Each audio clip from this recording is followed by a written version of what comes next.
Kunal also did not receive the PDFs. I think their email IDs have you included in the, otherwise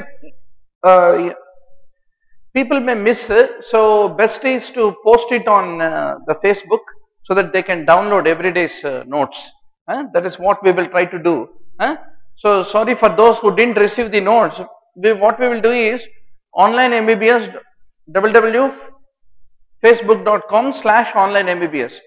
You enter with your Facebook ID. First you like us on the Facebook, then on the wall we will post the notes, so that from there you can be able to do a free download. I think that's more easier instead of mailing everybody and some will receive, some will not. So Amrita also did not receive. Yeah, we'll send all of you, don't worry. Now, diabetes we will discuss in three forms: type 1, type 2 diabetes, then diabetic ketoacidosis and diabetes complications are the three major topics in diabetes which you need to be very sure about. Now, first we will take up the diabetic ketoacidosis. You have type 1, type 2 diabetes. In that, the type 1 is absolute deficiency of insulin. So, diabetic ketoacidosis is the hallmark of the type 1 diabetes. So, diabetic ketoacidosis can even occur in the type 2 also, but formation of ketone bodies is an indicator of an absolute insulin deficiency. Because in type 2 diabetes, what you have, only a relative receptor level resistance is the main problem in type 2. So, there is a reason in type 1, diabetic ketoacidosis is the hallmark. And in the absence of insulin, there is tendency for lipolysis, and the breakdown of the fatty acids will release, beta oxidation will release acetyl-CoA. And after all, what are ketone bodies? Acetyl-CoA, two acetyl-CoA molecules combine to form acetoacetyl-CoA, acetone and beta hydroxybutyrate, which are called as the ketone bodies, is what need to be basically remembered. Then there is another mechanism. One is absolute insulin deficiency responsible for the ketone body formation. Second is, in DKA, there is counter-regulatory hormone excess, growth hormone, glucagon, etc., which also will promote ketogenesis. And complete dehydration with the fluid depletion is another important pathophysiological hallmark of diabetic ketoacidosis. Now, if there is no insulin, what will happen? The hepatic glucose production will accelerate, and the peripheral uptake of the glucose by the peripheral tissues like muscles, it becomes reduced. So, what is the mechanism? Why ketone bodies are formed basically in case of insulin deficiency, doctor? What is the simple reason? Very simple. Why do you need insulin? When peripheral tissues are hungry, like your muscle and peripheral tissues, they take up the glucose. When the insulin comes and tells, insulin is like a gatekeeper. Okay, go inside, insulin will tell, and glucose will enter into peripheral tissues. There the glucose enters glycolysis, glycolysis produces acetyl-CoA, acetyl-CoA enters citric acid cycle will lead to production of ATPs and NADH, which is the source of our energy.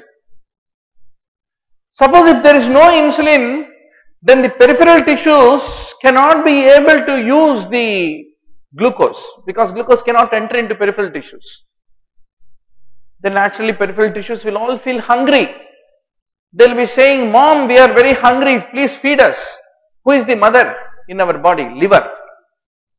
Oh, then liver will think, this insulin is not produced nowadays and peripheral tissues are unable to take up the glucose. I have to do something to provide them energy. So what will mom will immediately do when children are hungry? She will prepare some 2 minutes, some quick noodles.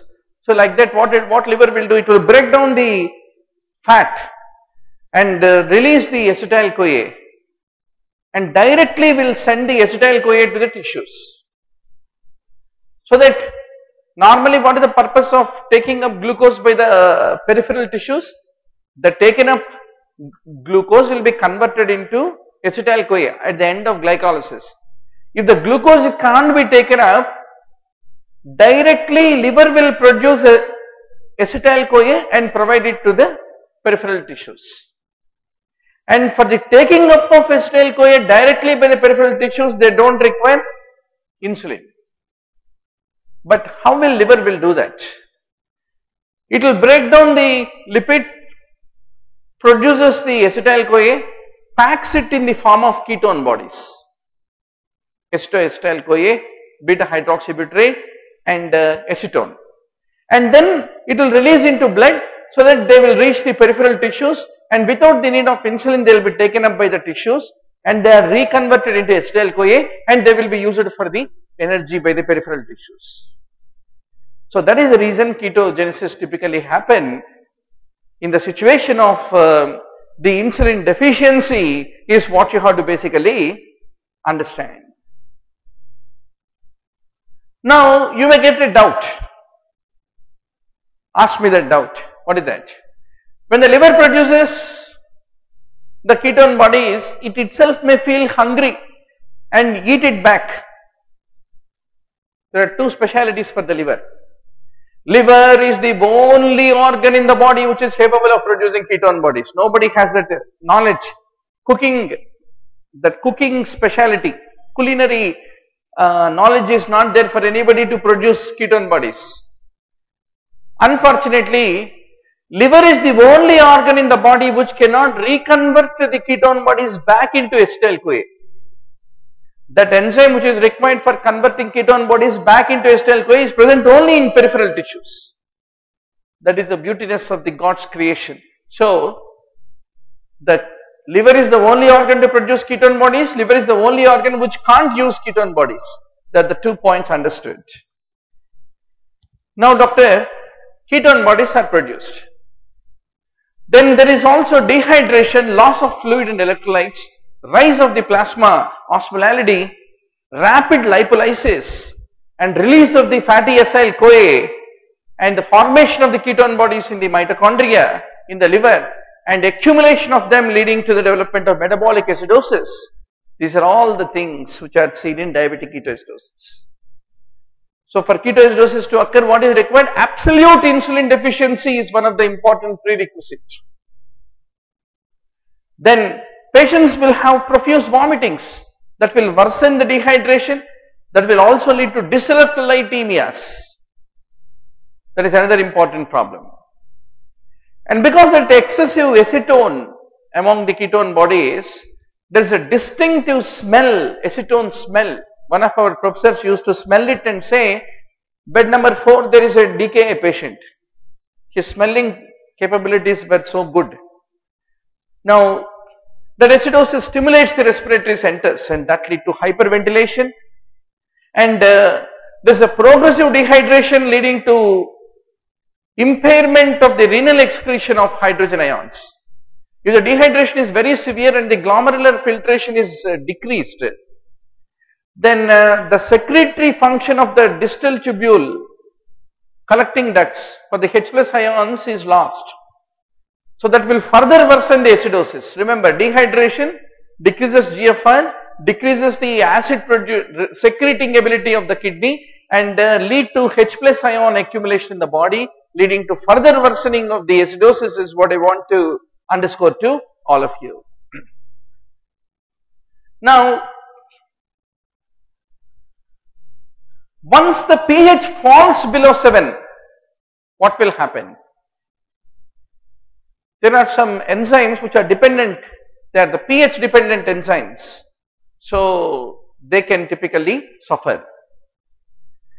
Now, how many of you as house surgeons have seen the patient of decay? A dehydrated guy is paraded into casualty. He is hyperventilating. That is a typical appearance of diabetic ketoacidosis guy.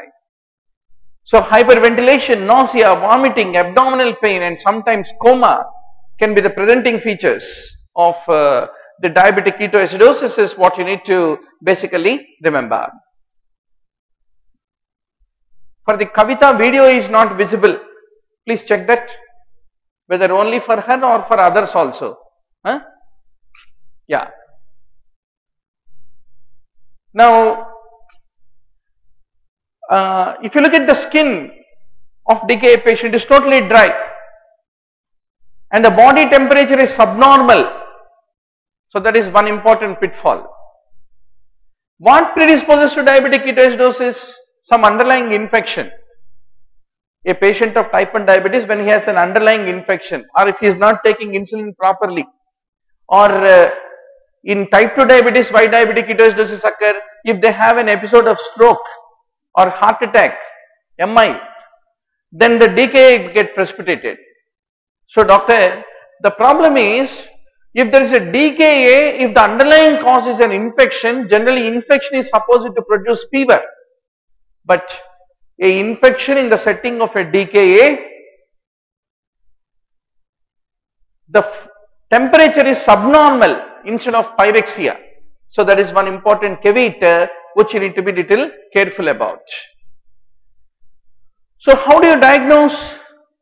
In 2 words, how do you describe DKA? DKA is a state of hyperglycemia with ketonemia, or a heavy ketonuria with acidosis. You call it as diabetic ketoacidosis. So how do you clinically manage a case of diabetic ketoacidosis, doctor? Fundamentally, replace the fluid losses. The most important principle which you should not forget. You need to give 0.9% saline. Normal saline is the one which is administered. And how much saline you need to give? Almost the loss of water in the people will be about 5 to 7 liters, and the deficiency of sodium will be nearly 500 millimoles, which you need to basically replace. Then potassium is a very peculiar thing in the diabetic ketoacidosis. Due to the vomiting and due to the dehydration, patients will have secondary hyperaldosteronism. And aldosterone will lead to retention of sodium and loss of potassium into urine. And because of the kaliuresis, they lose the potassium into urine and their total body potassium is low. But even that little potassium, normally potassium is intracellular or extracellular, doctor? It is generally intracellular. You require insulin to move it into intracellular environment. Since in DKA, there is an insulin deficiency, even that little potassium which is available will not be able to enter into the cell and it remains outside the cell. Outside means in the plasma. So if you take a blood sample of a patient of DKA who has just arrived into casualty, though his total body potassium is low, even that low potassium is staying outside the cell, and hence if you take the plasma value of potassium, it may be normal. But the moment you start insulin therapy, that little potassium will run into the cells and there is a fall of potassium levels after you start the insulin therapy. That's the reason after you start the insulin therapy, after a couple of hours, you should always check the serum potassium. If it is low, you need to basically supplement. So, patients can have the total body potassium deficit as much as 350 millimoles is what you have to basically remember. So that is the reason the patients receiving insulin should also receive potassium. Then you need to restore the acid-base balance. Generally, whenever there is a metabolic acidosis, if the kidneys are healthy, they will be able to. Kidney is one of the compensatory organ which can manage the acidosis, however it is serious. So for acidosis, you don't need bicarbonate to be given. But if the pH falls below 7, then that becomes an indication for administration of the bicarbonate, is what you have to basically understand. You need to replace the insulin, and Do you need to give big boluses of insulin, or modest supplementation of insulin is sufficient? What is your protocol? Basically, if you give insulin, what will it do, doctor? It will suppress the hepatic glucose output. Hepatic glucose output. The insulin which you have given will not make the hyperglycemia of patient and all that excess glucose to enter into peripheral tissues. That is not how the insulin will lower the glucose in decay. Insulin will decrease further hepatic glucose output. That is how insulin will be able to bring down the glucose levels. Hence, you don't need to give big boluses of insulin in a decay patient. You can give relatively modest doses of insulin. Which insulin you want to prefer? Regular insulin, which is also called soluble insulin, is given. So what is the general recommendation? 15 units of insulin subcutaneously and 50 units into the intravenous drip, and let it run at 50 microdrops per minute is the standard recommendation when a patient of DKA walks in. And generally we avoid subcutaneous route for the entire dosage, because since he is a shocked patient, his subcutaneous blood flow is very low. So that is the reason subcutaneous will be really not that effective. Hence we don't give complete dosage subcutaneously. We give 15 units subcutaneous and 50 units intravenous infusion. That's what we order for. And we closely monitor glucose, hourly measurement, and we replace the energy losses, and we give the saline infusion. And the moment the glucose has, the serum glucose levels of the patient have improved to about around 250 milligrams per deciliter, then you can be able to replace it, saline, with 5% dextrose. Now, there are two important misleading factors about infection in case of DKA. In spite of infection in a DKA patient, fever is unusual. And even without infection also, DKA by itself lead to leukocytosis. The mere presence of leukocytosis is not indicative of infection in DKA, because DKA by itself without infection also can lead to leukocytosis. So these are the two important precautionary caveats which you need to fundamentally remember.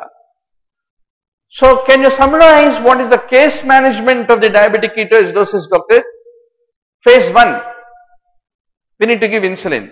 Soluble insulin, intravenously 6 units per hour by infusion, or 20 units IM stat followed by 6 units IM hourly.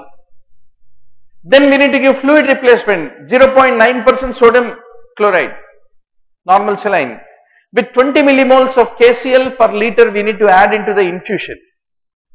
And generally we give 1 liter in 30 minutes, 1 liter in 1 hour, 1 liter in 2 hours, then 1 liter in 4 hours, and then 1 liter in 6 hours. So ultimately we will give how many liters? 1, 2, 3, 4, 5. 5 liters should go. Within how much time? This is 30 minutes, this is 1 hour, this is 2 hours, this is 4, and this is 6. 6 plus 4, 10 plus 2, 12 plus 1, 13. Around 13 and a half to 14 hours may we are pushing how many liters, doctor? 1, 2, 3, 4, 5 liters must go into the patient, unless patient has got congestive heart failure. Now, you need to adjust the KCl levels depending upon 2 hourly blood potassium values, and rarely some patients can have very low blood pressure because they are so dehydrated that they go into hypovolemic shock. Only for such people, when the BP is below 80 millimeters of mercury, then indication for plasma expander, but generally it won't be required. If the pH goes below 7, then you need to give sodium bicarbonate 500 ml plus 10 millimoles of KCl along with that, and ultimately you need to bring the pH more than 7. Then what is phase 2 management?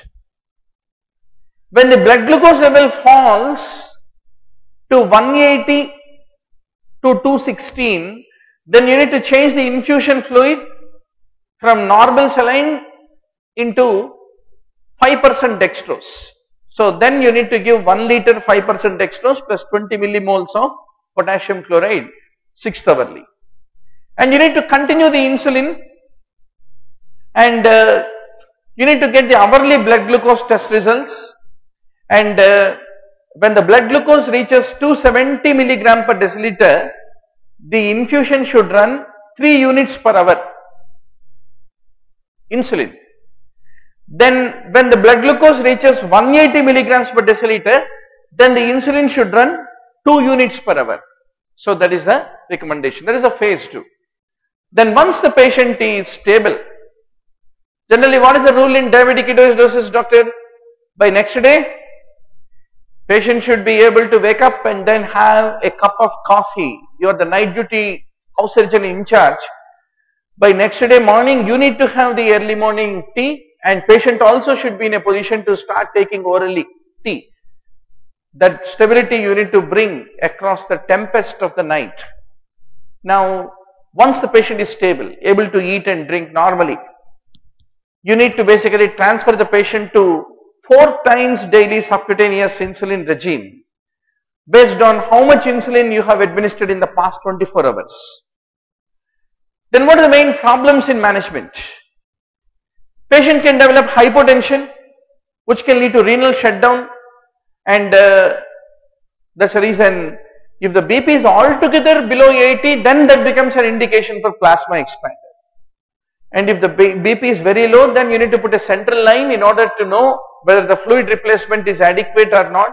You need to put a bladder catheter to know the urine output. Now, some patients may go into coma and are vulnerable for aspiration pneumonia. So, nasogastric tube need to be placed. And children, especially children with DKA, is the DKA common in children? Definitely. What is the age group where you have seen your first case of diabetic ketoacidosis? It is a 14 or 15-year-old girl studying 8th class or 9th class who entered her puberty. Earlier was absolutely normal and unassuming, has ended up in high breathing, tachypnea and hyperventilation with acidotic breath of acetone and brought with high sugar levels is your patient. Children, when they have, generally they will first time will be diagnosed with type 1 diabetes with an episode of DKA. So children are more vulnerable to cerebral edema as a complication which can occur, more common in case of children. And if you aggressively rehydrate a patient or if you use hypertonic saline, then also the patients can end up in the coma.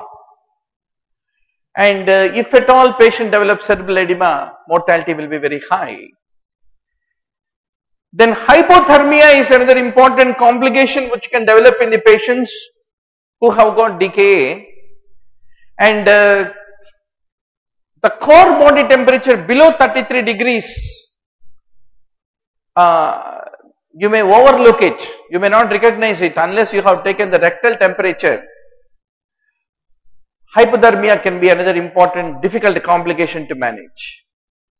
Similarly, patients can go into deep vein thrombosis, especially elderly people immobilized with DKA, and patients can develop aspiration pneumonia, and few complications can occur because of therapy.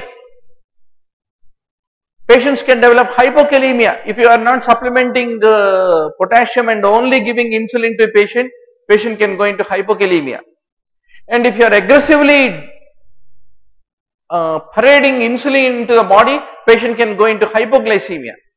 If you are over enthusiastically replacing fluid, patient can go into pulmonary edema. And one very important complication. What is the main type of fluid we are giving to a patient of DKA, doctor? Normal saline. Saline means NaCl. NaCl means Cl. So you are giving a lot of chloride to the patient. So that excess chloride, all that chloride will be reabsorbed into the body, into the plasma from the kidneys, and that can lead to hyperchloremic acidosis. So when it is only diabetic ketoacidosis before treatment, what type of acidosis it is? High anion gap acidosis. But the moment all this chloride got reabsorbed, it becomes normal anion gap hyperchloremic metabolic acidosis after treatment. One of the favorite questions of the examiner. So that is all the story of diabetic ketoacidosis in short, which you need to know for the tomorrow's exam. So doctor, before we go to the next topic, let me wake you up from the sleep. A good number of you might have answered the quiz, and sometimes even if the teacher is late, the quiz will start in time, and you need to take every